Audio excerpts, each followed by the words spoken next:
السلام عليكم ورحمه الله وبركاته. اهلا وسهلا بكم في حلقه جديده من حلقات قناه التصوير المصري. معكم محمد فتحي واجابه سؤال جديد.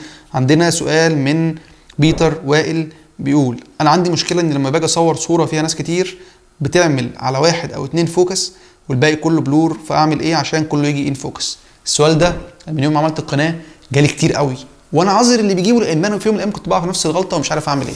بص يا سيدي، قاعده فوكس عندنا بتقول ايه، او قواعد الفوكس مع قواعد التصوير، او عشان تطلع صوره او اشخاص كتير ان فوكس. في قاعده اساسيه ان فتحه العدسه كل ما وسعت كل ما منطقه الفوكس ضاقت وبقى فيها عزل اكتر، فتحه العدسه كل ما ضاقت كل ما العزل قل ومناطق الفوكس كترت. دي اول قاعده. تاني قاعده ان كل ما قربت من الشخص او من الاوبجكت او من الاشخاص كل ما منطقه الفوكس قلت، كل ما بعدت كل ما منطقه الفوكس زادت وبقى كل الفوكس ازيد. قاعده رقم 3: كل ما البعد البؤري بتاعي وسع كل ما منطقه الفوكس بقت اكبر، كل ما البعد البؤري بتاعي ضاق بقى مثلا 50 85 105 200 الكلام ده، كل ما البعد البؤري بتاعي بيضيق كل ما منطقه الفوكس بتكون اصغر او اقل، بيكون العزل اكتر. ترجمه الكلام ده عشان ما تلفش مني وتتوه. لو بتصور مجموعه اشخاص حاول تختار بعد بؤري مناسب او بعد بؤري واسع للعدسه اللي بتصور بيها. نفترض معاك 18 55. بص، اقل حاجه اهو، مش هروح اصور اشخاص او مجموعه على 55 مللي، لا، هشوف البعد البؤري المناسب للمجموعه. بصور مثلا 10، ايه المشكله لما اصور على 18 مللي او 24 مللي او 20 مللي؟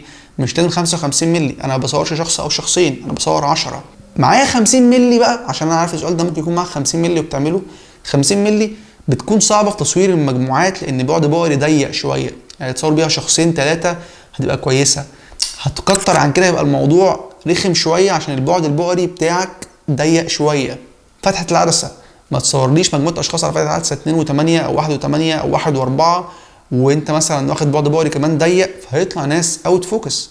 لا، صور على فتحه العدسه ضيقه شويه، اف 4 اف 5 و6 حسب اضاءه المكان. كل ما تضيق كل ما يجي اشخاص ان فوكس بشكل افضل. مكان نقطه الفوكس، وده السؤال اللي عارف ان ممكن يكون هو اللي ورا السؤال بتاعك. لو بصور 9 اشخاص مثلا، 9 اشخاص، الفوكس بتاعي بيكون على الشخص اللي في النص. 9 اشخاص في صف واحد، بصور 3 صفوف بيكون الفوكس بتاعي على الشخص اللي في النص في الصف اللي في النص.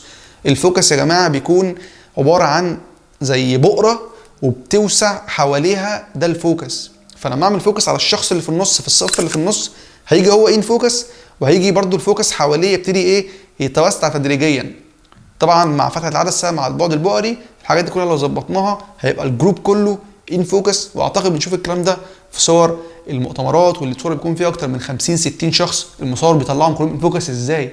لا، ما هي دي مع الخبره ومع الممارسه مع البعد البؤري مع فتحه ضيقه مع اضاءه كويسه مع بيطلع الاشخاص دي كلها ان فوكس.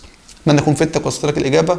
عندكم اي سؤال سيبوا لي في كومنتات تحت الفيديو وهعمل عنه فيديو باذن الله زي الفيديو ده لو قدرت. وسلام.